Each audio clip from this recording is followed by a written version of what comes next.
മധ്യ കേരളത്തിലെ ഏറ്റവും അധികം സ്വർണ്ണക്കടകളുള്ളതും സ്വർണ്ണ ബിസിനസ് നടക്കുന്നതുമായ ഒരു സ്ഥലമാണ് ആലപ്പുഴ ടൗണിലെ മുല്ലയ്ക്കൽ സ്ട്രീറ്റ്.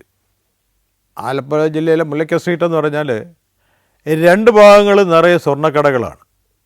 വലിയ തോതിലുള്ള വലിയ കടകളുണ്ട്, ചെറിയ തോതിലുള്ള ചെറിയ കടകളുമുണ്ട്. അത് അവിടുത്തെ ഒരുപാട് ആൾക്കാർ ഈ സ്വർണ്ണക്കടകളുടെ തണലിൽ ജീവിക്കുന്നവരുണ്ട്. ഒരുപാട് ആൾക്കാർ ജീവിക്കുന്നു എന്ന് പറയുമ്പോൾ സ്വർണ്ണപ്പണിക്കാരുണ്ട്. ഈ മടിയിൽ ജ്വല്ലറി എന്ന് പറയുന്നൊരു ഗ്രൂപ്പുണ്ട്. മടിയിൽ ജ്വല്ലറി എന്ന് പറഞ്ഞാൽ ആലപ്പുഴക്കാർക്ക് എല്ലാവർക്കും അറിയാമായിരിക്കും, മറ്റുള്ളവർക്ക് അറിയുമോ എന്ന് എനിക്കറിയത്തില്ല. അതായത് അവർ സ്വർണ്ണക്കടകളുടെ മുമ്പിൽ ഇങ്ങനെ നിൽക്കും മടിയിൽ പൈസയായിട്ട്. ഈ പഴയ സ്വർണം വിൽക്കാൻ വരുന്ന ആൾക്കാരുണ്ട്. പഴയ സ്വർണം വിൽക്കാൻ വരുന്ന ആൾക്കാരെ സ്വർണം വിൽക്കാൻ വേണ്ടി വരുന്നതെന്ന് അവർ തിരിച്ചറിഞ്ഞാൽ അവരുടെ കൂടെ കൂടും ഈ മടിയിൽ ജ്വല്ലറിക്കാർ. കുറച്ച് സ്വർണം വല്ലേ ഉള്ളെങ്കിൽ അവർ മടിയിരിക്കുന്ന കാശ് കൊണ്ട് തന്നെ അത് വാങ്ങിക്കും. വാങ്ങിച്ചിട്ട് ഏതെങ്കിലും സ്വർണ്ണക്കടയിൽ ഇച്ചിരി കൂടെ കൂടിയ വിലയ്ക്ക് അത് വിൽക്കും. അതല്ല, കൂടുതൽ എമൗണ്ടിനുള്ള സ്വർണ്ണം ഉണ്ടെങ്കിൽ ഇവരിത് ഏതെങ്കിലും സ്വർണ്ണക്കടയിൽ കൊണ്ടുവന്ന് ഇവരെ കൊണ്ട് ഇവർ വിൽക്കാൻ സഹായിക്കും. വിൽക്കാൻ സഹായിച്ചാൽ രണ്ടാണ് ഗുണം. ഒന്ന്, ഈ സ്വർണ്ണക്കടക്കാരെ ഇവർക്ക് എന്തെങ്കിലും ഒരു ചെറിയ തോതിൽ കമ്മീഷൻ കൊടുക്കും. ഈ വിൽക്കാൻ വരുന്നവരുടെ കയ്യിൽ നിന്ന് എന്തെങ്കിലും കൊടുത്താൽ ഒരു ചെറിയ കമ്മീഷൻ ഇവർക്ക് കിട്ടും. അതാണ് ഈ മടിയ ജ്വല്ലറി. ഇപ്പം ഈ മടിയ ജ്വല്ലറിക്കാർ പലരും പിന്നീട് വലിയ സ്വർണ്ണക്കട മുതലാളിമാരായി മാറിയ ചരിത്രവും ഉണ്ട് ഈ മുല്ലയ്ക്കൽ സ്ട്രീറ്റിന്. അങ്ങനെ മടിയ ജ്വല്ലറിക്കാർ, സ്വർണ്ണപ്പണിക്കാർ, ഇങ്ങനെയുള്ള ഒരു കൂട്ടം ആൾക്കാർ ഈ മുല്ലയ്ക്കൽ സ്ട്രീറ്റുമായിട്ട് ജീവിക്കുന്നുണ്ട്. അത് മുല്ലയ്ക്കൽ സ്ട്രീറ്റിൽ പോയവർക്കറിയാം, ഒരറ്റം മുതൽ അറ്റം വരെ സ്വർണ്ണക്കടകളുടേതായ ഒരു ലോകമാണ്. അന്നത്തെ കാലത്ത്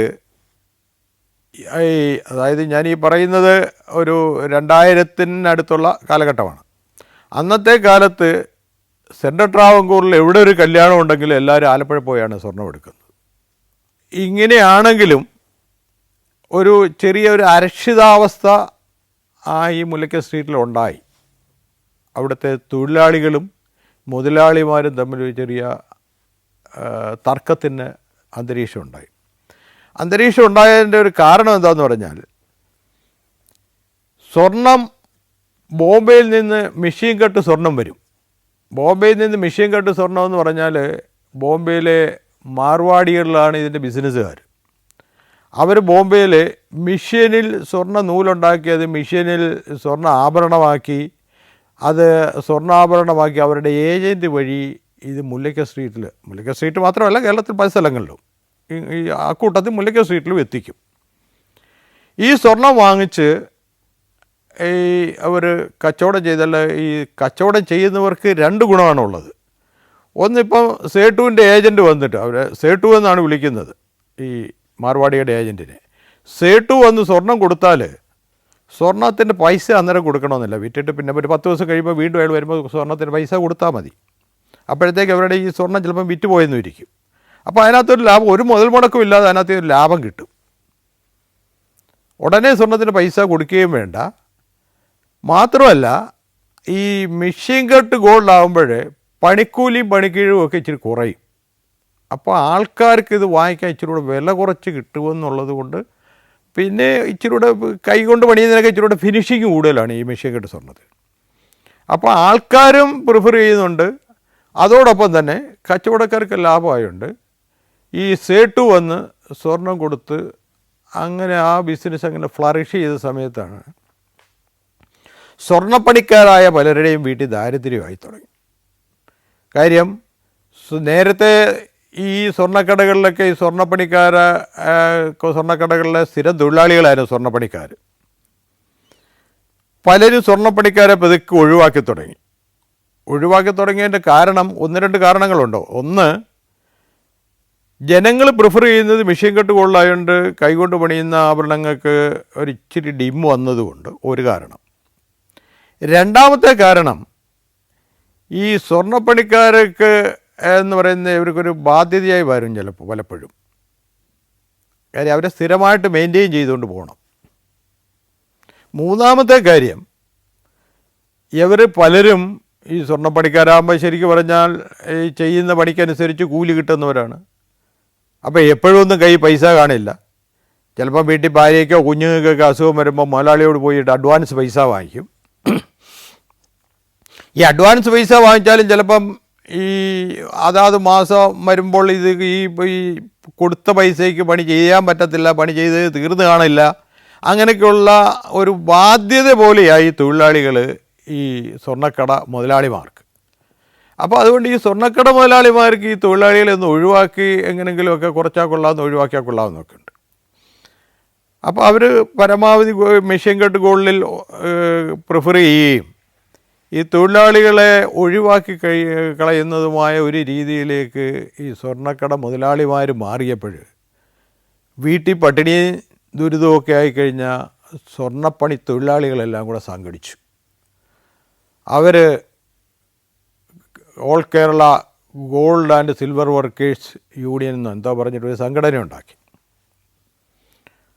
ആ സംഘടന മുല്ലയ്ക്കൽ ജാഥ നടത്തി, സമരം നടത്തി, സത്യാഗ്രഹം നടത്തി. അപ്പോൾ അത് സ്വർണ്ണക്കടക്കാരുടെ പരാതി വന്ന് പോലീസ് സ്റ്റേഷൻ വിളിച്ച് ഞാൻ സംസാരിച്ചു, തൊഴിലാളികളെയും മുതലാളിമാരെയും ഇരുത്തി സംസാരിച്ചു. പക്ഷെ നമുക്കൊരു രീതിയിലും കോംപ്രമൈസ് ചെയ്യാൻ പറ്റുന്നില്ല. മുതലാളിമാർ പിടിച്ചെടുത്ത് തന്നെ നിൽക്കുന്നു, തൊഴിലാളികൾ അവർക്ക് തൊഴിൽ വേണമെന്നുള്ള വാശിയിൽ നിൽക്കുന്നു. ഞാനീ പറയുന്ന സംഗതികൾ ഏകദേശം ഒരു 2002 കാലഘട്ടത്തിലാണ് നടക്കുന്നത്. അന്ന് ഞാൻ ആലപ്പുഴ സൗത്ത് സർക്കിൾ ഇൻസ്പെക്ടറായിരുന്നു. അപ്പോൾ സൗത്ത് പോലീസ് സ്റ്റേഷനിൽ ഞാൻ ഈ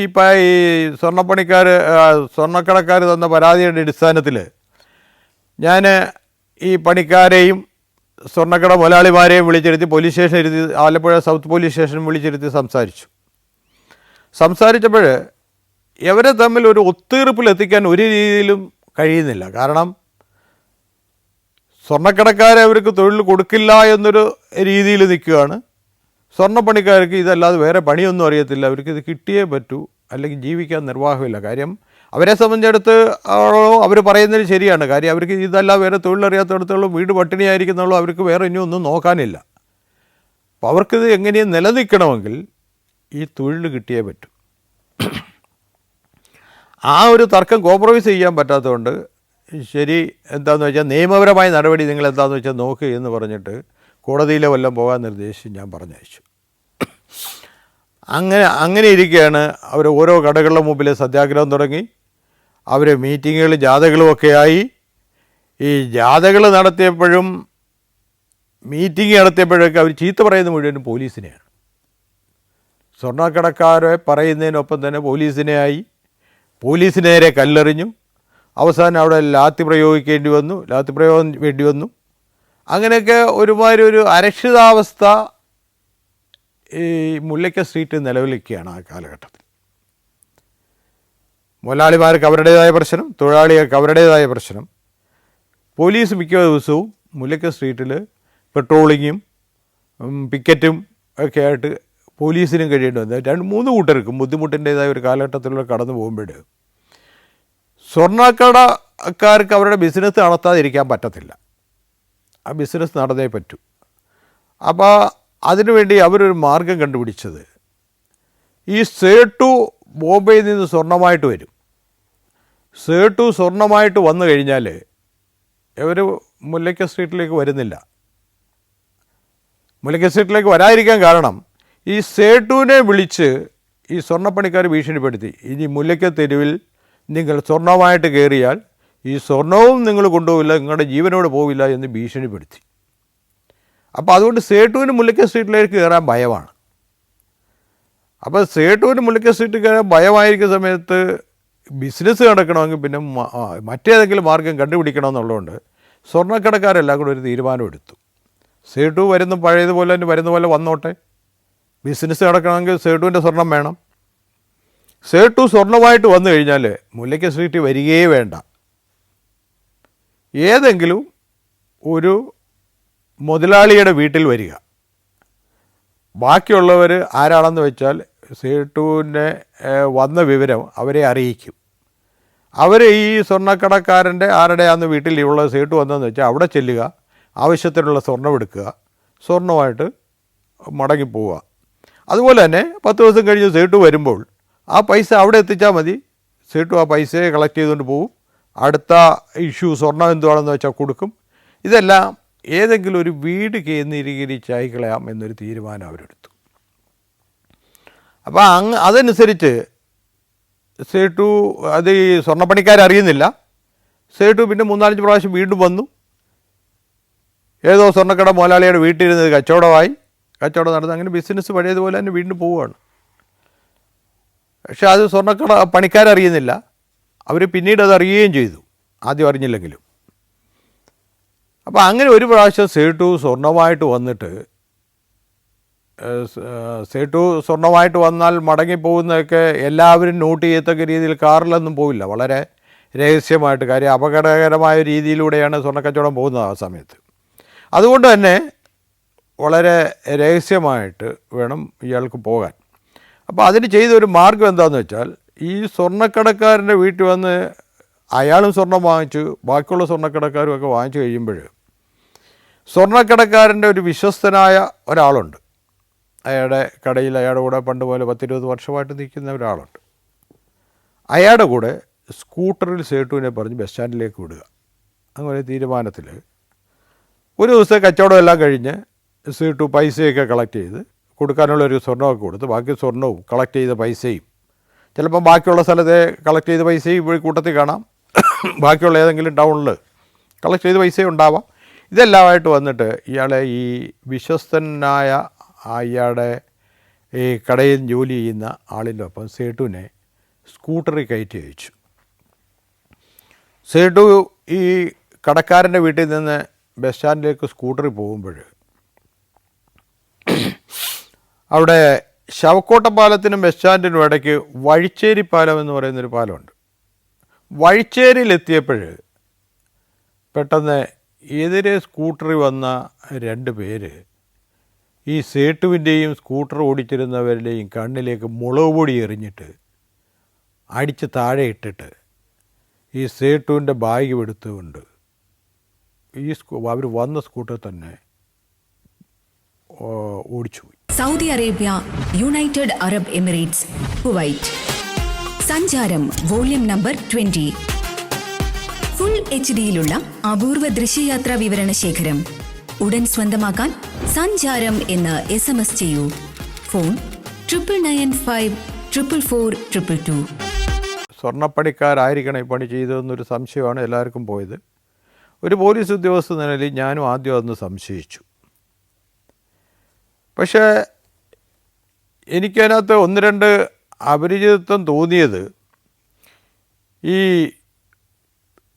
അടി കൊണ്ട് മുളക് പൊടി കണ്ണിലേറി പറ്റി അടിയും കൊണ്ട് 2 പേരുമായിട്ട് മുതലാളി പോലീസ് സ്റ്റേഷൻ വന്നപ്പോൾ മുതൽ ഈ സേട്ടുവിനെയും ഈ കൂടെ വിശ്വസ്തനായ പയ്യനും പ്രകീർത്തിച്ചുകൊണ്ടാണ് ഇവർ സംസാരിക്കുന്നത്. അതിൻ്റെ കൂടെ ഒരു രാഷ്ട്രീയക്കാരനും കയറി വന്നു. ഈ കൂടെയുള്ള പയ്യനെ വളരെ നല്ലവനാണെന്ന് സത്യസന്ധനാണെന്നൊക്കെ ന്യായീകരിച്ചുകൊണ്ട് ഒരു രാഷ്ട്രീയക്കാരന് വന്നു. അപ്പോൾ എനിക്കന്നേരം ഒരു ചെറിയൊരു സംശയം തോന്നായിരുന്നു. ഈ രാഷ്ട്രീയക്കാരൻ ഈ പയ്യനും ഈ സേട്ടുവും ഈ സ്വർണ്ണക്കട മുതലാളിയും പരാതിക്കാരാണ്. ആ പരാതി പറയുന്നിടത്ത് ഇപ്പോൾ ഒരു പ്രതിയാണെങ്കിൽ ഒരു റെക്കമെൻഡേഷൻ, അമിതമായ റെക്കമെൻഡേഷൻ കൊണ്ടുവന്നാൽ മനസ്സിലാക്കുക. ഈ രാഷ്ട്രീയക്കാരൻ എന്തിനാണ് ഇങ്ങനൊരു അമിതമായ ഒരു റെക്കമെൻഡേഷനുമായിട്ട് ഈ പരാതിക്കാർക്ക് വേണ്ടി വന്നതെന്ന് എനിക്കൊരു ചെറിയ സംശയം തോന്നി.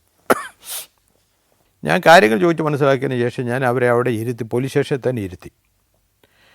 പോലീസ് സ്റ്റേഷനിൽ തന്നെ ഇരുത്തിയിട്ട് എൻ്റെ ക്രൈം സ്ക്വാഡിലുള്ള 3-4 പോലീസുകാരെ വിളിച്ചു. അപ്പോൾ ആലപ്പുഴ ടൗണിൽ സാറിന് സംഭവിക്കുന്ന ഒരു കാര്യം, 1-2 സ്ഥിരം പിടിച്ചുപറിക്കാരും മോഷണവും ഒക്കെ ആയിട്ട് നടക്കുന്ന കുറേ ഗ്യാങ് ഉണ്ട് അവിടെ. അപ്പോൾ അവരാരെങ്കിലുമാണ് ഇത് ചെയ്തതെങ്കിൽ ചെയ്യാൻ സാധ്യത, ഇത് കിട്ടിയാൽ ഉടൻ തന്നെ അടുത്തുള്ള ഏതെങ്കിലും ബാറിൽ പോയി കയറും. ബാറിൽ പോയിട്ട് ബാറിൽ വെച്ച് ഈ സ്വർണവും പൈസയും പങ്കുവെക്കുകയും അവിടെ ഇരുന്ന് കള്ളു കുടിക്കുകയും ഈ പൈസ ചിലവാക്കി കള്ളു കുടിക്കുകയൊക്കെ ചെയ്യുമെന്നുള്ളത് കൊണ്ട് ഞാൻ ഉടൻ തന്നെ ക്രൈം സ്ക്വാഡിലെ പോലീസുകാരെ 4-5 പേരെ പറഞ്ഞ് വിവിധ ബാറുകളിലേക്ക് വിട്ട് ബാറിൽ ഈ സ്ഥിരം ഗ്യാങ്ങുകൾ ആരെങ്കിലും ഉണ്ടോ എന്ന് നോക്കാൻ പറഞ്ഞു. പരാതിയായിട്ട് വന്ന 3 പേരെയും പോലീസ് സ്റ്റേഷനിൽ ഇരുത്തിയിട്ട് ഞാൻ ഈ സംഭവസ്ഥലം ഒന്ന് സന്ദർശിക്കാൻ വേണ്ടി പോയി. അപ്പോൾ എനിക്കതിനകത്ത് തോന്നിയ ഒരു കാര്യം, വളരെയധികം സ്കൂട്ടറുകളും കാറും ഒക്കെ അതുവഴി പോകുന്നുണ്ട്. ഈ ഒരു കാറും ഒരു സ്കൂട്ടറും ഒന്നും ഉപദ്രവിക്കപ്പെടാതെ ഈ പർട്ടിക്കുലർ സീട്ട് പോകുന്ന ആ ഒരു പർട്ടിക്കുലർ സ്കൂട്ടർ തന്നെ മുളക് പൊടി എറിഞ്ഞ് അടി കൊടുത്ത് ബാഗ് എടുത്തുകൊണ്ട് പോകണമെങ്കിൽ അത് ഈ സീട്ട് വന്നതും പോയതും ആ ഇൻഫർമേഷൻ അറിയാവുന്ന ആരോ ആയിരിക്കണമല്ലോ എന്നൊരു തോന്നൽ എനിക്ക് ആദ്യം ഉണ്ടായി. അപ്പോൾ അത് അടിസ്ഥാനപ്പെടുത്തി ഞാൻ ഈ അടുത്ത കടക്കാരനോട് ചോദിച്ചു, ഈ എവർ സേട്ടു ഓടിച്ച സ്കൂട്ടർ നല്ല സ്പീഡിലായിരുന്നു എന്ന് ചോദിച്ചു. സേട്ടു വന്ന അല്ല, അത് ഇത്തിരി സ്ലോയിലായിരുന്നു എന്ന് പറഞ്ഞു. അപ്പോൾ സ്കൂട്ടറിന് സ്പീഡ് അത് എന്ന് പറഞ്ഞപ്പോഴേ എനിക്കൊരു സംശയം, എന്തുകൊണ്ട് ആ സ്കൂട്ടറത്തെ സ്പീഡ് കുറഞ്ഞ് വരണം? അപ്പോൾ അതിനകത്ത് എന്തോ ഒരു കള്ളക്കളി ഉള്ളതുപോലെ എനിക്ക് തോന്നി. ഏതായാലും ഒരു കാര്യം എനിക്കപ്പോൾ ഉറപ്പായി, ഇത് നടന്നിരിക്കുന്നത് ഒന്നീ സ്വർണ്ണക്കട മുതലാളിയുടെ അറിവോടുകൂടി, അല്ലെങ്കിൽ സേട്ടുവിൻ്റെ അറിവോടുകൂടി, അതല്ലെങ്കിൽ സ്വർണ്ണക്കട മുതലാളിയുടെ വിശ്വസ്തനായ സെയിൽസ്മാൻ്റെ അറിവോടുകൂടി. ഈ 3 പേർക്ക് മാത്രം അറിയാവുന്ന ഒരു കാര്യം ഇവർ വീട്ടിൽ നിന്ന് തിരിക്കുന്നതും ഇവർ ബസ് സ്റ്റാൻഡിലേക്ക് പോകുന്നതുമൊക്കെ കൃത്യമായി അറിയാവുന്ന ഈ 3 പേർക്കാണ്. ഒരുപാട് സ്കൂട്ടറുകൾ പോകുന്ന ആ വഴി, പർട്ടിക്കുലർ സ്കൂട്ടർ തന്നെ ആ സമയത്ത് തന്നെ ഈ വഴിച്ചേരി എന്ന് പറയുന്ന ആൾ കുറഞ്ഞ ഭാഗത്ത് വെച്ച് തന്നെ കണ്ണിൽ മുളക് പൊടിയിട്ട് അടി കൊടുത്ത് ഇതെടുത്തുകൊണ്ട് പോകണമെങ്കിൽ ഈ 3 പേരിൽ ആരെങ്കിലുടെയും കയ്യിൽ നിന്ന് ഇൻഫർമേഷൻ ചോരാതെയോ അവരുടെ അറിവില്ലാതെയോ നടക്കില്ല എന്ന് എനിക്കൊരു തോന്നലുണ്ടായി. പോലീസ് സ്റ്റേഷൻ ചെല്ലുമ്പോൾ ഈ ബാറിൽ പോയ പോലീസുകാരെല്ലാം 2-3 പേരെ വീതം കൊണ്ടുവന്നിട്ടുണ്ട്. അവർ ഒരു 5-8-10 പേര് പോലീസ് സ്റ്റേഷൻ്റെ മൂലയിലിരിക്കും. ഞാൻ അവരെ വിളിച്ച് ചോദിച്ചു, ഓരോരുത്തരെയായിട്ട് ചോദ്യം ചെയ്തു. അപ്പോൾ ചോദ്യം ചെയ്തതെന്ന് എനിക്ക് മനസ്സിലായി അവരാരും ഇതിനകത്ത് ഉൾപ്പെടാൻ സാധ്യതയില്ലാന്ന് തോന്നി. അപ്പോൾ അതുകൊണ്ട് തന്നെ വീണ്ടും ഞാൻ ഈ 3 പേരിലേക്ക് ചുരുങ്ങി. 3 പേരിലേക്ക് ചുരുങ്ങിയപ്പം ഇപ്പം സേട്ടെന്ന് പറയുന്നത് മാർവാടിയുടെ ഏജൻറ്റാണ്. അപ്പം മാർവാടിയുടെ ഏജൻറ്റാണ് സേട്ടെങ്കിൽ സേട്ടിന് വേണമെങ്കിൽ ഇപ്പം ഇത് സ്വർണം അടിച്ചു മാറ്റാൻ വേണ്ടിയിട്ട്, പൈസ അടിച്ചു മാറ്റാൻ വേണ്ടിയിട്ട് വേണമെങ്കിൽ ഇത് ചെയ്യാം. സ്വർണ്ണക്കടക്കാരന് വേണമെങ്കിൽ കൂടുതൽ ലാഭം കിട്ടാൻ വേണ്ടി ഇത് ചെയ്യാം. സെയിൽസ്മാന് കിട്ടാൻ വേണ്ടിയിട്ടും ചെയ്യാം. സ്വർണ്ണക്കടക്കാരനെ ഞാൻ പല ആവർത്തി ചോദിച്ചു. എനിക്ക് പരിചയമുള്ള ഒരാളാണ് സ്വർണ്ണക്കടക്കാരൻ. പക്ഷെ ഞാൻ അയാൾ വളരെ പരുഷമായും മോശമായും സംസാരിച്ചു. കാര്യം നമുക്ക് സത്യം കിട്ടുക എന്നുള്ളതാണല്ലോ ആവശ്യം. അതുകൊണ്ട് തന്നെ വളരെ പരുഷമായും വളരെ മോശമായ രീതിയിൽ അയാളോട് സംസാരിച്ചു. അപ്പോൾ അയാൾ സംസാരിച്ചതിൽ നിന്ന് ഒരു കാര്യം എനിക്ക് ഉറപ്പായി, അയാളല്ല. പിന്നെ സേട്ടുവിനെ ചോദിച്ചു. സേട്ടുവിൻ്റെ ഒരു പാവം പിടിച്ച ഒരു നോർത്ത് ഇന്ത്യൻ ബ്രാഹ്മണനൊരുത്തൻ, അയാളും അല്ലാതെ. അപ്പം ഞാൻ പിന്നെ ഈ സെയിൽസ്മാനിലേക്ക് മാത്രമായി എൻ്റെ ശ്രദ്ധ. സെയിൽസ്മാനെ ഞാൻ ചോദ്യം ചെയ്യാൻ തുടങ്ങുമ്പോൾ നേരത്തെ ഇയാൾക്ക് വേണ്ടി റെക്കമെൻഡ് ചെയ്യാമെന്ന് രാഷ്ട്രീയ നേതാവ് വീണ്ടും കയറി വന്നു. സാറേ, അയാൾ നല്ലവനാണ്, വളരെ വർഷങ്ങളായിട്ട് എനിക്കറിയാവുന്നതാണ്, സദ്ഗുണ സമ്പന്നനാണെന്നൊക്കെ പറഞ്ഞു. ഞാൻ നേതാവിനോട് പറഞ്ഞു, നിങ്ങൾ പുറത്തു പോയി നിൽക്കണം, നിങ്ങളെ ആവശ്യമുള്ളപ്പോൾ വിളിക്കാം, നിങ്ങൾ ഇതിനകത്ത് ഇടപെടണ്ട എന്ന് പറഞ്ഞിട്ട് അയാളോട് ഞാൻ വളരെ മോശമായി പെരുമാറി. ഞാൻ ഈ ഒരു വലിയ രാഷ്ട്രീയ നേതാവിനെയാണ് നോവിച്ചു വിട്ടിരിക്കുന്നത്. നാളെ അതിന് പുറത്ത് പരാതി പോവും, പോലീസ് സ്റ്റേഷൻ മാർച്ച് വരും, എനിക്ക് സസ്പെൻഷനാവും, പിന്നെ പരാതി പോകേണ്ടടുത്തും പോകണ്ടാത്തടത്തൊക്കെ വരും. അപ്പോൾ അത് കാരണം ഈ സെയിൽസ്മാനിലേക്ക് മാത്രം ഞാൻ ചുരുങ്ങിയെങ്കിലും ഞാൻ അയാളെ വിരട്ടി നോക്കിയിട്ടൊന്നും വീഴുന്നില്ല, ദേഹോപദ്രവം ഏൽപ്പിക്കാൻ പറ്റത്തതുമില്ല. അപ്പം ഞാൻ ഉടൻ തന്നെ അടുത്ത് നിന്ന എൻ്റെ ക്രൈ സ്കൂളിലുള്ള ഒരു പോലീസുകാരനാണ് അപ്പുക്കുട്ടൻ ഞാൻ വിളിച്ചിട്ട് പറഞ്ഞ്, അപ്പുക്കുട്ട, ഇവനെ കൊണ്ട് കെട്ടിത്തൂക്ക്, ഇവൻ സത്യം പറയണോ ഇല്ലയോ എന്ന് അറിയണമല്ലോ, ഇവനെ കൊണ്ട് കെട്ടിത്തൂക്കെന്ന് പറഞ്ഞു. എന്നിട്ട് ഞാൻ അപ്പുക്കുട്ടനോട് നേരത്തെ തന്നെ പറഞ്ഞു വെച്ചിരുന്നു, യാതൊരു രീതിയിലും ഒരു രീതിയിലും അവനെ ദേഹോദ്രവിപ്പിക്കാൻ പാടില്ല എന്ന്. അപ്പോൾ അപ്പുക്കുട്ടനറിയാം ഞാൻ എന്താണ് ഉദ്ദേശിക്കുന്നതെന്ന്. കെട്ടിത്തൂക്കണമെന്നോ ഉപദ്രവിക്കണമെന്നൊന്നുമല്ല, ഇതൊരു വിരട്ടൽ മാത്രമാണെന്നുള്ള അപ്പുക്കുട്ടനറിയാം. അപ്പുക്കുട്ടൻ പറഞ്ഞു, ഞാൻ ഉടൻ തന്നെ കൊണ്ട് കെട്ടിത്തൂക്കാം സാറേ, ഇപ്പം തന്നെ വിവരം നമുക്കറിയാമെന്ന് പറഞ്ഞു. അപ്പോൾ അവൻ അങ്ങോട്ട് പോകുമ്പോൾ ഞാൻ അവനോട് പറഞ്ഞു, എടാ, നിൻ്റെ കൂടെയുള്ള 2 പേരുണ്ടല്ലോ. അപ്പോൾ ഞാൻ 2 പേരെന്ന് പറയാൻ കാരണം സ്കൂട്ടറിൽ വന്ന 2 പേരാണ്. നിൻ്റെ കൂടെയുള്ള 2 പേരുണ്ടല്ലോ അവരെ പിടിച്ചിട്ടുണ്ട്, അവരുള്ള സത്യമെല്ലാം പറഞ്ഞിട്ടുമുണ്ട്. അന്ന് കൊണ്ടുപോയ സ്വർണവും പൈസയും റിക്കവർ ചെയ്ത് കഴിഞ്ഞു. നിൻ്റെ കൂടെ ഉണ്ടായിരുന്ന ഈ മുളക് പൊടി എറിഞ്ഞെന്നും അടിച്ചെന്നും പറയുന്നവരെ കിട്ടിയിട്ടുണ്ട്, അവർ കുറ്റം സമ്മതിച്ചിട്ടുണ്ട്.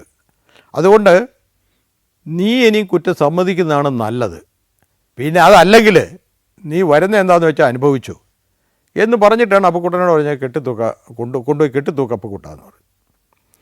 ഉടൻ തന്നെ അപ്പുക്കുട്ടൻ അടുത്ത മുറിയിലേക്ക് ഇങ്ങനെ നടന്നു പോകുമ്പോൾ തന്നെ പോയിട്ട് ഉടൻ തന്നെ അപ്പുക്കുട്ടൻ തിരിച്ചു വന്നിട്ട് പറഞ്ഞു, സാറേ കെട്ടിത്തൂക്കേണ്ടി വന്നില്ല, അവനെല്ലാം സമ്മതിച്ചിട്ടുണ്ടെന്ന് പറഞ്ഞു.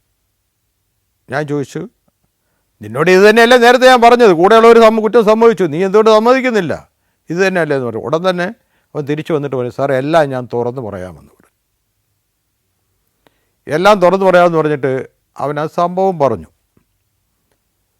അവൻ ഈ സ്വർണ്ണക്കടയിൽ സെയിൽസ്മാനായിട്ട് 10-20 വർഷമായിട്ട് ഈ മുതലാളിയുടെ കൂടെ നിൽക്കുകയാണ്, സത്യസന്ധനാണ്, വിശ്വസ്തനാണ്, കാര്യമൊക്കെ ശരിയാണ്. അവൻ്റേതായ ഒരു ഗ്യാങ്ങുണ്ട്.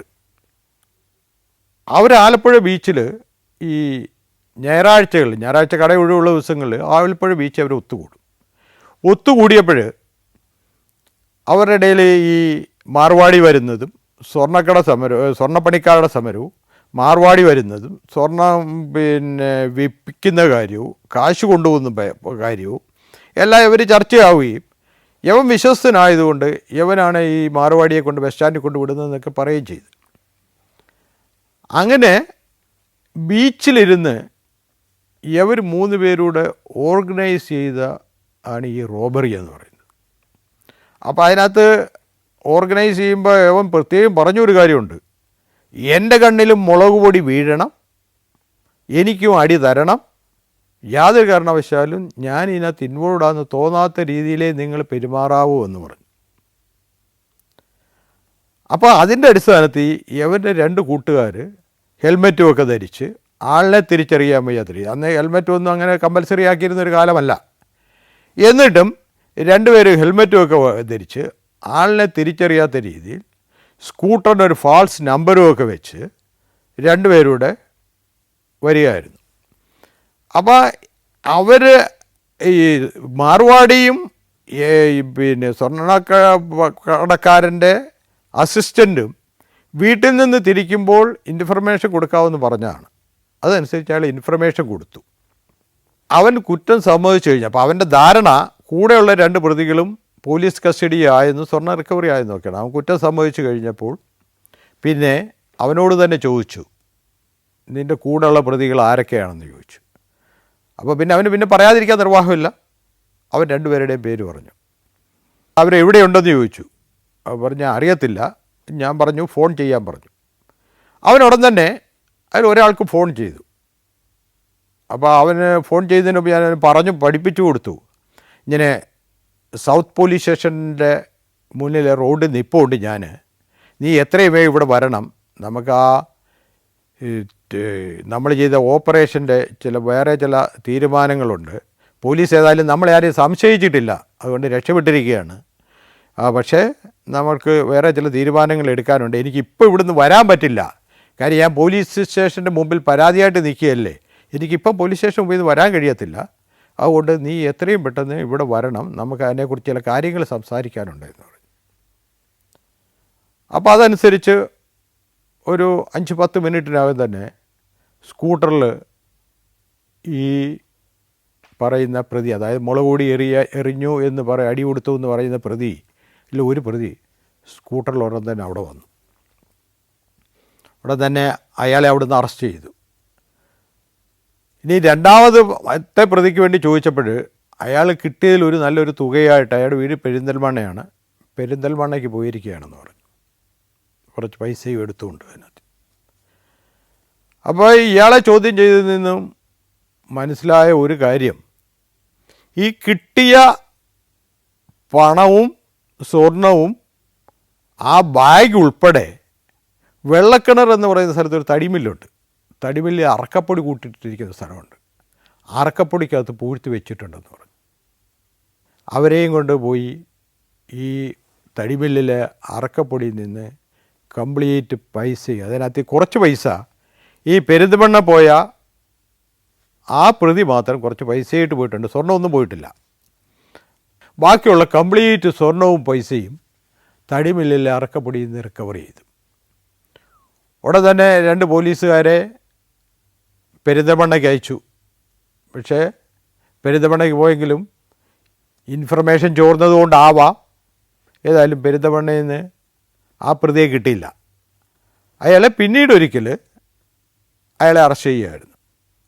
അങ്ങനെ ആ 3 പ്രതികളുടെയും പേര് കോടതി ചാർജ് ഷീറ്റ് കൊടുക്കുകയും ഈ സീട്ടും സ്വർണ്ണക്കടക്കാരനുമൊക്കെ അന്തസ്സായിട്ട് സത്യസന്ധമായിട്ട് മൊഴി പറഞ്ഞതിൻ്റെ അടിസ്ഥാനത്തിൽ അവരെ ശിക്ഷിക്കുകയും ചെയ്തു. ഏതായാലും പിന്നീട് ഈ വന്ന രാഷ്ട്രീയക്കാരന് എന്നോട് പിന്നീട് വലിയ ഒരു വിരോധത്തിലാണ് പിന്നീട് ഞാൻ ആലപ്പുഴ സൗത്ത് പോലീസ് സ്റ്റേഷനിൽ നിന്ന് പോരുന്നവരെ എന്നോട് പെരുമാറിയിട്ടുള്ളത്. അയാൾ പറഞ്ഞ പ്രതിയുടെ സ്വഭാവ സർട്ടിഫിക്കറ്റിൻ്റെ അടിസ്ഥാനത്തിൽ ഞാൻ പ്രതിയെ രക്ഷിച്ചില്ല എന്നുള്ള മനോഭാവം കൊണ്ടായിരിക്കാം അയാൾ ആ രീതിയിലാണ് പിന്നീട് എന്നോട് പെരുമാറിയിട്ടുള്ളത്. ഞാൻ എൻ്റെ കൂടെ ഉണ്ടായിരുന്ന 2 പോലീസുകാരെ, മഫ്റ്റിയിലുണ്ടായിരുന്ന 2 പോലീസുകാരെ ഇത്തിരി ഇങ്ങോട്ട് മാറി ഇറക്കി നിർത്തി. അവരോട് പറഞ്ഞ് ആ കടത്തിണ്ണയിൽ എവിടെയെങ്കിലും ഇരുന്നോണം, സ്പിരിറ്റ് ലോറി കാണത്തക്ക രീതിയിൽ ഇരിക്കുക. ലോറി എടുക്കാൻ ആൾ വന്ന ഉടൻ തന്നെ അയാളെ പിടിക്കുക. അപ്പം തന്നെ എനിക്ക് ഇൻഫർമേഷൻ വന്ന ഉടൻ തന്നെ ഞാൻ വന്നോളാം.